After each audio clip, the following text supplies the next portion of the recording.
Hey everybody, Anna here, and today I just have a story about detachment for you. It just happened like 5 seconds ago too, so it's fresh in my mind. But basically, well, first of all, Lenny Kravitz popped into my mind. I aspire to be Lenny Kravitz.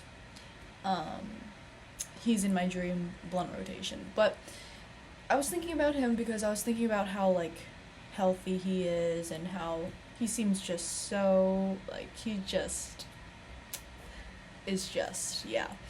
Anyways, I was driving home to my dorm, and the parking situation at my school is actually atrocious. The school bought two shuttles to maneuver people from place to place in hopes of lowering the parking problems. But here's the thing, my campus is so small, you can walk it all probably in 30 minutes.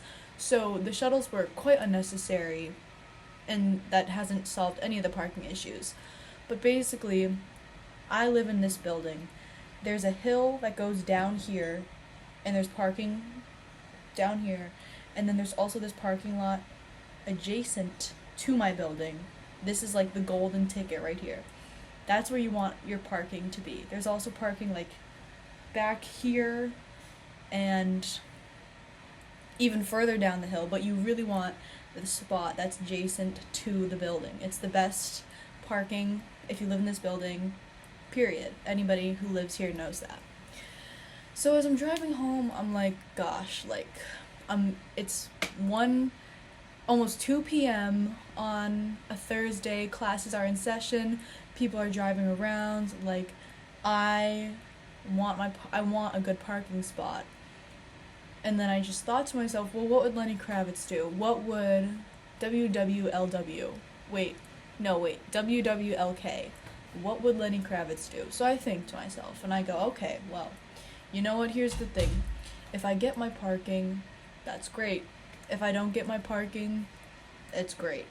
Either way, I'm okay. I'm not gonna get too huffy, up and on about it. If it happens, it happens. If it doesn't, whatever. Potato, potato. The world keeps spinning. So I pull in to campus. I'm at a stoplight, or a stop sign. You have to take a left in order to turn into the parking lot. As I turn into the parking lot, I almost miss it. The first parking spot is available and open, the closest one to my building. And I was like, I had to do a quick I had to whip my steering wheel so that I would make it. But I was just like, ain't no way, with all these cars happening, with all the commotion happening, with all the people looking for a spot. The fact that I just got the first one and somebody left this lot simultaneously as I was entering. And mind you, that whole parking lot was full. It was packed. So it just made me think about, and I'll also tell you this, every time I've left my parking spot, because I've only ever parked there,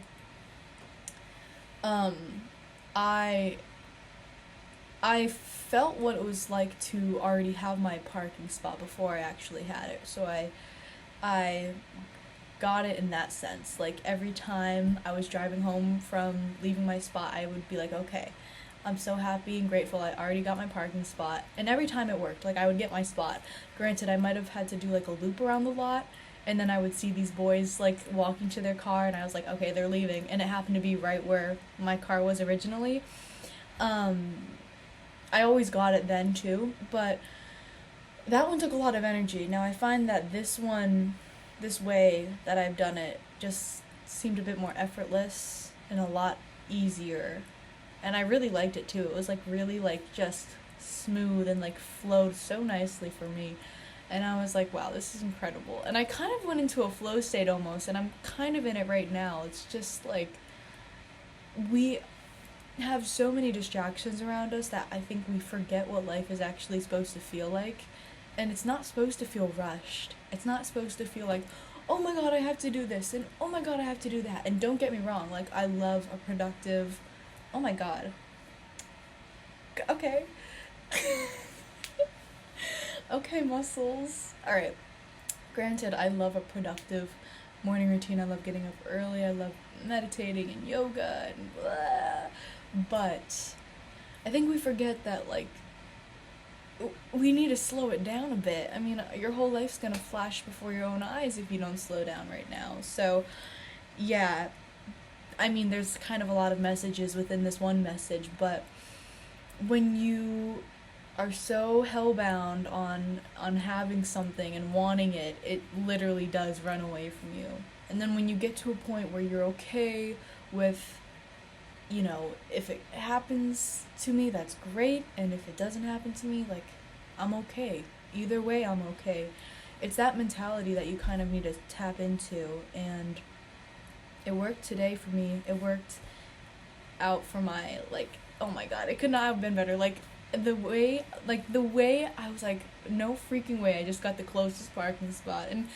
And that shows you too, something as simple and small as parking, right? If you want parking to always work in your favor, it can. Like, for me and my mom, when I'm back home and we drive anywhere and we go to, like, the grocery store or shopping, she's always like, all right, Anna, send out good prayers that we get front row good parking. And I'm like, Mom, I don't even have to send out front row or front I don't even have to send out good prayers. Like, I know we're always going to get good parking, and we always do. So it's just like, it goes to show you that you can really kind of customize your life, even down to those small, nitty gritty little things, and have them work in your favor. So some people might say, well, you got lucky, that was just a coincidence. And yeah, it was luck, and it was a coincidence, but it was one that I created. Because I'll leave you with this: all luck is when preparedness meets opportunity. So, had I pulled into the parking lot scared and worried that I was not going to find a parking spot, yeah, I probably wouldn't have. It's all about your mindset, baby.